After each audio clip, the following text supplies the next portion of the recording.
So hello everyone. Today we are having the session on yoga meditation.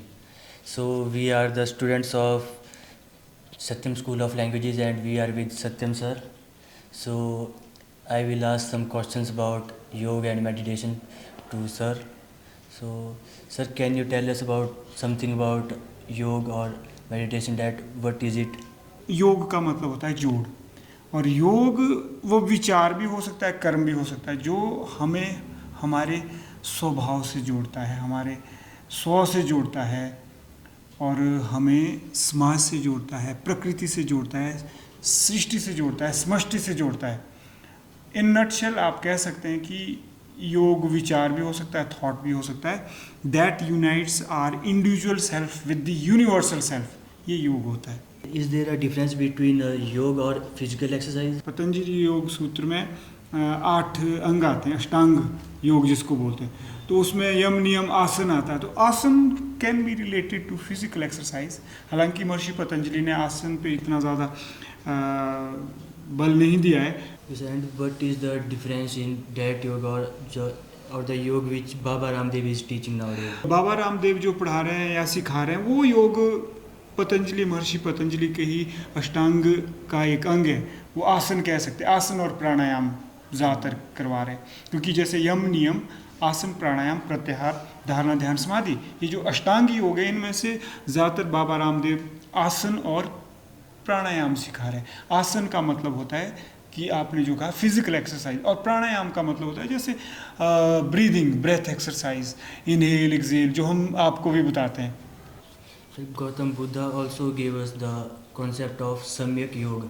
Can you tell us something about it? योग का सबसे महत्वपूर्ण जो अंग होता है, प्रमुख अंग कह सकते हैं, वो ध्यान है, जिसे हम मेडिटेशन कहते हैं। ध्यान होता है जैसे प्रत्याहार की मैं बात कर रहा था आपसे। प्रत्याहार मतलब कि to bring our senses and mind under control, मन और इंद्रियों को नियंत्रित करने का जो एक अंग है वो प्रत्याहार है। तो प्रत्याहार के बाद आता है धारणा। धारणा मीन्स जो आपकी कंसंट्रेशन है, अटेंशन है एक चीज़ पर लगानी। जैसे प्रियंका कम्युनिकेशन स्किल सीखने आई है, तो अगर इनकी धारणा बहुत अच्छी सीखने के प्रति है तो इसका मतलब है इनकी कंसंट्रेशन भी सीखने में लगेगी और इनकी अटेंशन भी होगी, एकाग्रता भी होगी और ध्यान भी होगा। तो स्वतः ही वह धारणा इनकी ध्यान में बदल जाती है। तो ध्यान का मतलब ही होता है जो आप कह रहे हैं कि सम्यक योग जिसको बोल रहे हैं आप, सम्यक वाणी, सम्यक व्यवहार, सम्यक विचार। तो हम इसको यहाँ रिलेट कर सकते हैं। जैसे ध्यान की हम बात करते हैं, हम अक्सर कहते हैं, कल इनसे बात कर रहा था कि हम कर्म ध्यान पर ज़्यादा बल देते हैं। कल भी हम बात कर रहे थे कि वो कर्म ध्यान वो है कि जैसे ऋषि मुनियों ने ध्यान को ज्ञान में उकेरा। इसका मतलब है कि ध्यान के माध्यम से ऋषि मुनियों ने जो सार्वभौमिक चेतना है, सामूहिक चेतना है, उसको धरती पर उतारा जन कल्याण के लिए। ऋषि मुनियों ने वेद, उपनिषद आपके सामने कितने ही ग्रंथ पढ़े हैं। उसी प्रकार से बुद्ध ने ध्यान को मौन में परिवर्तित किया।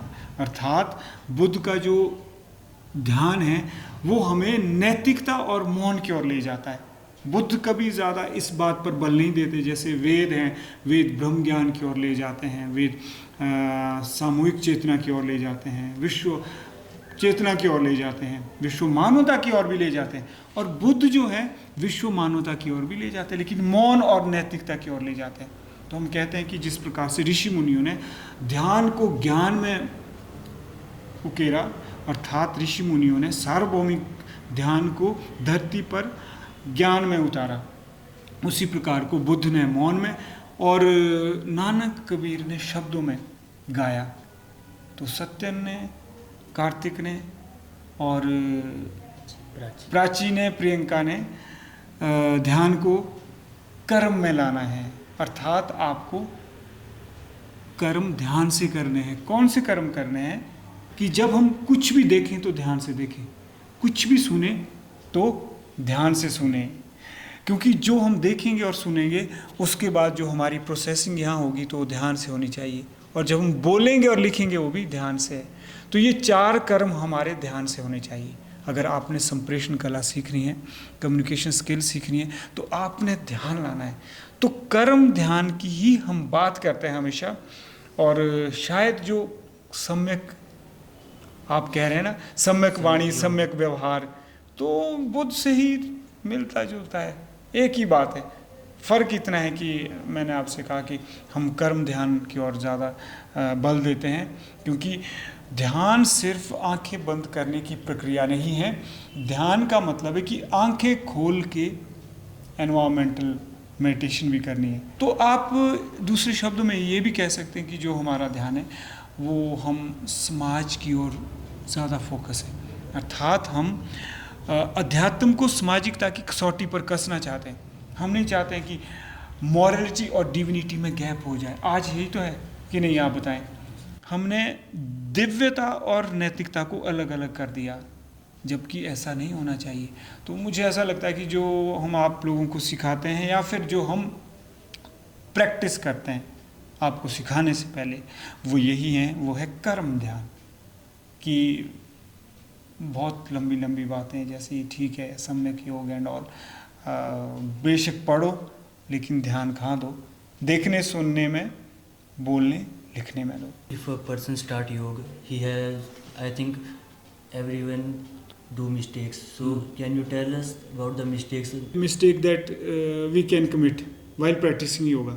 I think the biggest mistake is this, that not to work our own self.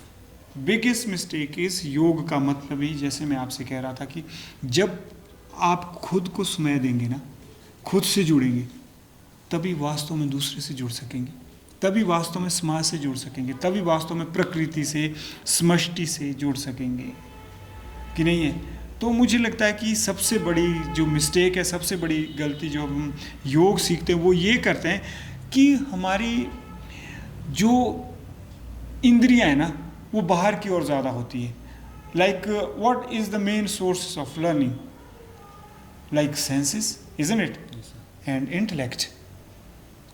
That is the main source of learning, main source of knowledge, that is senses and intellect. ज्ञान ग्रहण करने का जो मुख्य स्रोत है या तो हमारी इंद्रियां हैं, कि नहीं है, जो देख रहे हैं उससे ज्ञान ले रहे हैं, या है हमारी बुद्धि है। तो इंद्रियों और बुद्धि के बीच माइंड है। तो माइंड क्या करता है? Mind is into satisfying, gratifying senses also, but at the same time it can connect, it can unite you with your true self also. मन तभी तो मित्र भी और शत्रु भी है। वही मन आपको इंद्रियों के माध्यम से भटका भी सकता है, और वही मन आपको बुद्धि के माध्यम से आपके 100 से भी मिला सकता है। तो सबसे बड़ी mistake Kartik while practising yoga is that, कि अपनी इंद्रियों पर काम ना करके सीधा ही मेडिटेशन करना शुरू कर देना, सीधा ही सत्यन सर को फॉलो करना, और अपने को समझा ही नहीं, अपनी एक इंद्री देखी नहीं कि यार कहीं ना गड़बड़ है, यार मैं हर रोज़ पॉडकास्ट सुनता हूँ ब्रह्म ज्ञान के नाम से, अच्छाई के नाम से, नॉलेज के नाम से, जबकि मैं क्या पैसिवली सुन रहा हूँ, एक्टिवली काम ना करना। तो मैं सबसे पहले यही कहना चाहूँगा, बहुत अच्छा आपने प्रश्न पूछा, कि सबसे बड़ी गलती हम यह करते हैं कि हम बेसिक्स को अवॉइड करके हम क्या करते हैं, हम बहुत आगे निकलना शुरू करते हैं और हम चीज़ पकड़ लेते हैं, और होता क्या है, कहीं नहीं पहुँचते, सिर्फ नशा सा होता है, और हम उस चीज़ को पकड़ लेते हैं, हमें लगता है कि वहाँ आनंद आ रहा है, और जबकि क्या होता है, हम सतोगुण से तो भर जाते हैं, लेकिन अपने चारों ओर हम आभासी शांति और प्रेम को देखना शुरू करते हैं। फिर हमारे लिए बाहर की शांति नहीं, हम बोलते सब शांति है जी, सब शांत है, बहुत अच्छा हो रहा है, कोई गलत नहीं हो रहा। सबसे बड़ी गलती ये, क्या मैंने बहुत गहरा कहा, आप समझ से? तो आपको सतोगुण से भरना है, सतोगुण आप में आना चाहिए, शांत जरूर होना है, लेकिन जो बाहर है ना, कचरा है। हम अक्सर कहते हैं कि सफाई तो बहाना है, वास्तव में तो शांति को आगे ले जाना है। शांति समय की मांग है, कि नहीं है? तो यह गलती आप ना करें। Can you suggest us some tips to a beginner to start yoga? शुरू से करो शुरुआत, पहले समझो फिर करो बात। शुरू से करो शुरुआत, पहले समझो फिर करो योग पे काम, फिर करो स्वयं पे काम। तो सबसे पहली जो टिप्स है वो ये है कि कृपया अपने ऊपर ध्यान दें, यम नियम में थोड़ा सा इतना गहरा ना जाए, पर इतना ज़रूर देखें कि मेरा क्या चित्त शुद्ध है, मेरा चित शुद्ध है। चित शुद्ध है कि नहीं है। The first step is this that मुझे संकल्प शक्ति अपने में भीतर पैदा करनी है। जैसे प्रियंका आई कि मुझे कम्युनिकेशन स्किल सीखनी है, अगर ये घर पे सोच के आएगी नहीं कुछ भी हो जाए सीखनी है तो मेरे सिखाने का इनको दोगुना फ़ायदा होगा। अगर ये खुद ही नहीं, खुद बार बार से इंस्पायर्ड हुए हैं, ठीक है यहाँ जो किया वो यहीं करूँगी, घर जाके कुछ ना किया, तो प्लीज़ सबसे पहले आप अपने अवचेतन को यह विचार डालो, भेज दो, अपने सबकॉन्शियस को यह विचार भेज दो कि मुझे कुछ भी हो जाए, मुझे योग करना है, मेडिटेशन करनी है। मेडिटेशन का मतलब ध्यान होता है और ध्यान से पहले मुझे प्रत्याहार करना है। प्रत्याहार means to bring our senses and mind under control and then मुझे धारणा की ओर जाना है। धारणा मीन्स धारणा में आती है कि हमारी अटेंशन और कंसंट्रेशन जब हम एक काम पर लगाते हैं तो धारणा बन जाती है और वही धारणा आगे चल के ध्यान बनती है, वही समाधि की ओर भी जाती है। तो मैं एक टिप्स दूंगा, आप प्लीज़ बड़ी बड़ी बातें छोड़ दें। सबसे पहले आप किस पे आपने काम करना है कि मैं देख क्या रहा हूँ, मैं सुन क्या रहा हूँ, मैं बोल क्या रहा हूँ, मैं लिख क्या रहा हूँ। अगर आप 4 चीज़ों पे काम करेंगे तो आपके भीतर कर्म ध्यान पैदा हो जाएगा। और मैं यही कहना चाहूँगा। Okay, sir, I have got the answer of my questions. So I would like to call Prachi to ask some questions or do some संवाद with us. So तो सर हम चित्त शुद्ध करने के लिए क्या कर सकते हैं? सबसे ज़रूरी है चित्त शुद्धि के लिए कि आप देखें कि आपकी इंद्रियां कहाँ कहाँ जा रही हैं, आपको क्या क्या आपके इंटरेस्ट हैं। फिर मैं वही कहूँगा कि क्या आप देखती हैं पूरे दिन भर, क्या क्या चीज़ें देखती हैं। तो चित्त शुद्ध होने के लिए हमें क्या करना चाहिए कि डिज़ायर्स को कम से कम करो। एक है ग्रेटिफिकेशन ऑफ डिज़ायर्स, दूसरा है रिनंसिएशन ऑफ डिज़ायर। डिज़ायर को त्यागना चाहते हैं कि आप सेटिस्फाई करना चाहते हैं, फुलफिल करना चाहते हैं। त्यागना चाहते हैं। मेरा ख्याल तो त्यागने की ओर ज़्यादा जाना चाहिए। त्यागना मतलब कि ठीक है, इच्छा ही है जो जीने नहीं देती, इच्छा ही है जो जीने की वजह देती हैं। इच्छाओं में खुद गर्जी हो तो जीने नहीं देती हैं, इच्छाओं में खुदा की मर्ज़ी हो तो जीने की वजह देती हैं। वो जो खुदा की मर्ज़ी है कि ठीक है यार, जितना हमें नीड बेस्ड है, डिज़ायर है शरीर को चलाने के लिए, पैसा कमाने के लिए, उतनी सी डिज़ायर हो तो ठीक है, उसके बाद की डिज़ायर तो आपको भटका देगी। तो चित्त शुद्ध कब होता है हमारा? चित्त शुद्ध तब होता है जब हम क्या करते हैं, जब हम अच्छी तरह अपनी इच्छाओं को समझते हैं, अपनी ज़रूरतों को समझते हैं कि मेरी इच्छाएं क्या है, मेरी ज़रूरतें क्या है, और फिर अपने दिमाग को आप मैनेज करते हैं। कुछ सोचना है या कुछ समझना है, कुछ करना है, तो चित्त ही उसका एकमात्र आधार है और चित्त ही एकमात्र स्रोत है। और अगर चित्त शुद्ध नहीं हुआ ना तो आप अच्छा सोच सकते हैं, ना अच्छा समझ सकते हैं, ना अच्छा कर सकते हैं। बहुत दिनों से यही बात कर रहे हैं, कॉन्शियसनेस, योगा, मेंटल हेल्थ और स्पिरिचुअलिटी। सर मेरा एक ही क्वेश्चन था कि सर आप हमें रेदर देन कम्युनिकेशन हमारा मेन है टॉपिक, तो सर आप ये सब हमें क्यों पढ़ा रहे हो, क्या आपका मोटिव है? इसके पीछे का मोटिव है कि अगर एक विद्यार्थी कम्युनिकेशन स्किल सीखना चाहता है और उसका चित्त शुद्ध नहीं है, उसका चित्त शुद्ध नहीं है मतलब उसकी सेंसेस पता नहीं कौन से सेंस ऑब्जेक्ट्स में लगी हैं। कहीं लड़की में लगी है, कहीं नशे में लगी है, कहीं गाड़ी में लगी है, कहीं स्कूटी में लगी है, कहीं लड़ाई में लगी है, कहीं प्रेम में लगी है।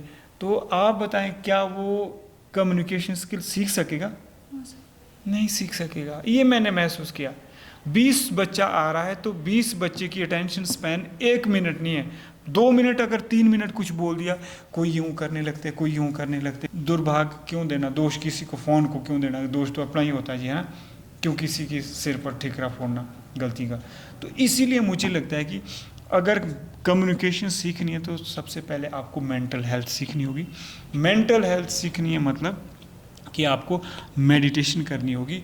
मेडिटेशन का मतलब होता है ध्यान। ध्यान से पहले आपको धारणा आनी चाहिए, धारणा से पहले प्रत्याहार आना चाहिए, प्रत्याहार से पहले प्राणायाम आना चाहिए, क्योंकि ये बड़ी वैज्ञानिक मुझे लगता है कि स्थितियाँ हैं, स्टेट्स ऑफ माइंड है। बड़े गहरे मत जाओ, हर रोज़ लंबी लंबी सांसें लिया करो, इनहेल एक्सहेल, और अपने इंद्रियों पे काम करना, एक एक इंद्री पे काम करो। ध्यान आंखें खोल के भी हो सकता है अगर करना हो, और आंखें खोल के करना चाहिए, जैसा कि आपने बताया समाज की यही मांग है। तो yes sir, I agree. That was all for today. Thank you for watching this video. I hope this video and this information brings you knowledge, and that's all. Thank you sir for answering our questions, and thank you Karthik. Jai Hind, Jai Bharat, Jai Vishwa.